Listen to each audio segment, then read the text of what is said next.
Siapa itu yang datang malam-malam begini? Sebentar, aku yang lihat.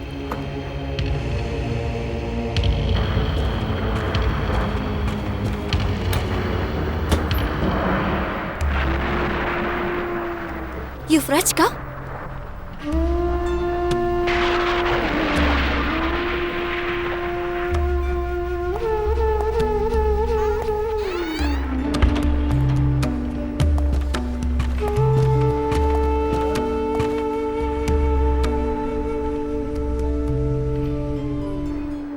Ya, kau benar, Kajri. Hari ini aku mengerti bahwa orang yang aku anggap keluargaku sendiri tidak menganggapku sebagai keluarga. Orang-orang itu selalu menganggapku sebagai orang luar. Hanya orang asing. Apa yang terjadi, Yuvraj? Ayah tidak menganggapku sebagai anaknya. Dia tidak menyayangiku. Kau tahu, Kajri, ayah telah membuat surat wasiat. Dan dalam wasiat itu, dia tidak akan memberikan sepeser uang pun padaku.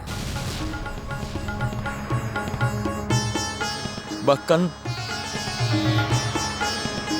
semua milikku hari ini akan diambilnya.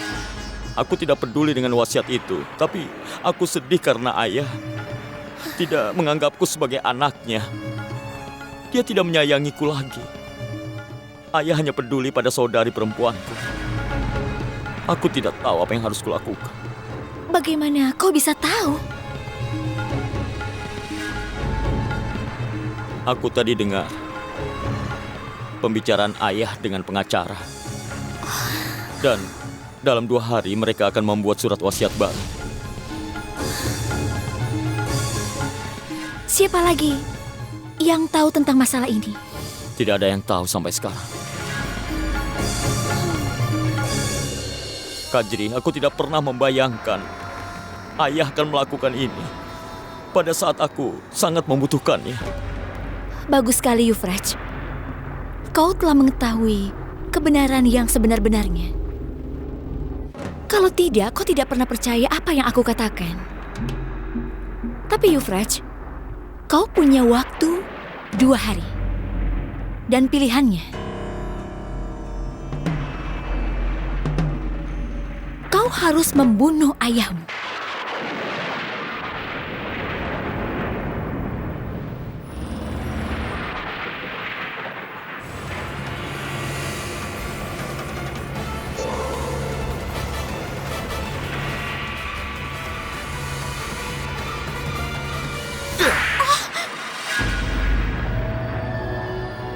Berani sekali kau bicara seperti itu.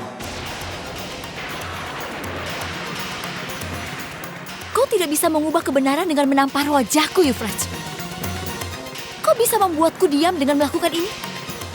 Tapi bagaimana kau bisa membungkam suara hatimu, Yuvraj? Dan kau lihat faktanya bahwa dia tidak menganggap kau sebagai anaknya, Yuvraj. Dia sama sekali tidak mencintaimu. Keberadaanmu di rumah itu tidak ada artinya. Coba kau bayangkan, Yuvraj. Coba kau bayangkan. Harus kau sadari, Yuvraj.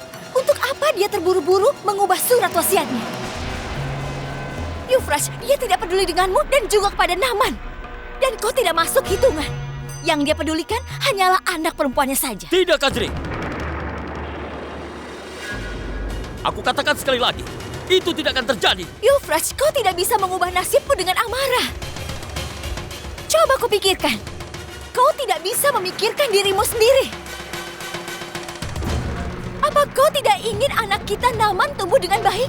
Kau tidak ingin dia mendapatkan semua kegembiraan di dunia ini? Apa kau juga tidak ingin masa depannya menjadi cerah agar dia bisa pergi ke sekolah terbaik, Yuvraj?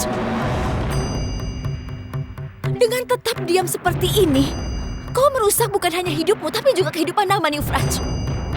Jika kau tidak dapat melihat anakmu tumbuh dengan kurang dari kemewahan, tidak ada pilihan lain, kau harus membunuh ayahmu.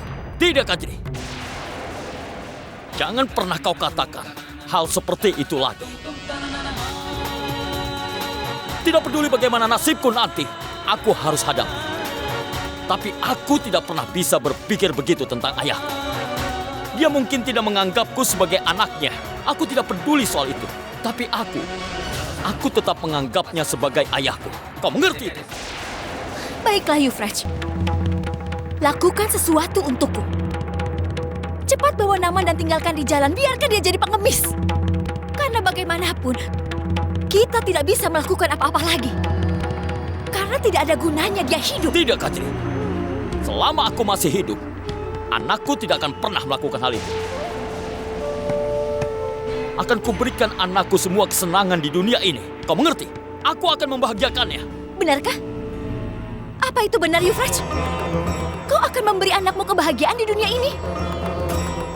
Katakan padaku, Euphrates. Bagaimana kau memberinya kebahagiaan? Bicara, Euphrates. Jangan diam saja. Jadi kau tidak punya jawabannya, bukan? Aku sudah mengatakan apa yang harus aku katakan. Dan sekarang keputusannya ada di tanganmu, Euphrates.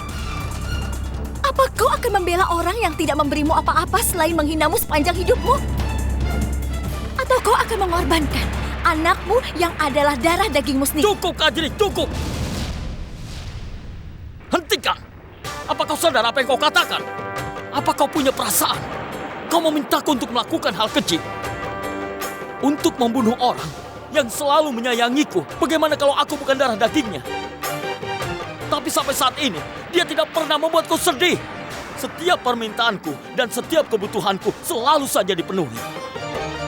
Dan kau ingin aku membunuh orang yang sangat aku hormati dan aku muliakan. Lalu, bagaimana kau bisa berpikir seperti itu, Kadri? Apa kau memang sudah tidak punya hati? Kau tidak bisa memerintahkanku seperti itu. Aku tidak bisa mengendalikan Euphrates dengan cara seperti ini. Coba pikirkan hal yang lain, Kadri. Ayo berpikir. Baiklah, Euphrates.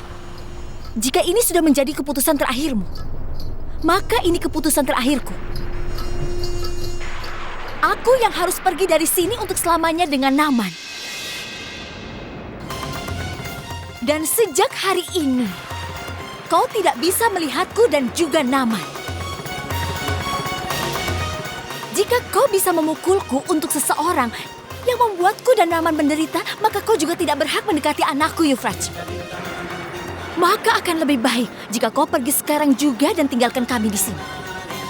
Karena mulai saat ini, kau benar-benar tidak berguna untuk kami di sini. Kadri, kenapa kau bilang begitu? Cukup, Euphrates. Tidak ada lagi yang tersisa untuk didengar atau diucapkan setelah ini. Aku dan Naman sama sekali tidak membutuhkanmu. Sekarang pergilah, Euphrates. Dan jangan pernah mencoba kembali datang pada kami lagi. Sana pergi.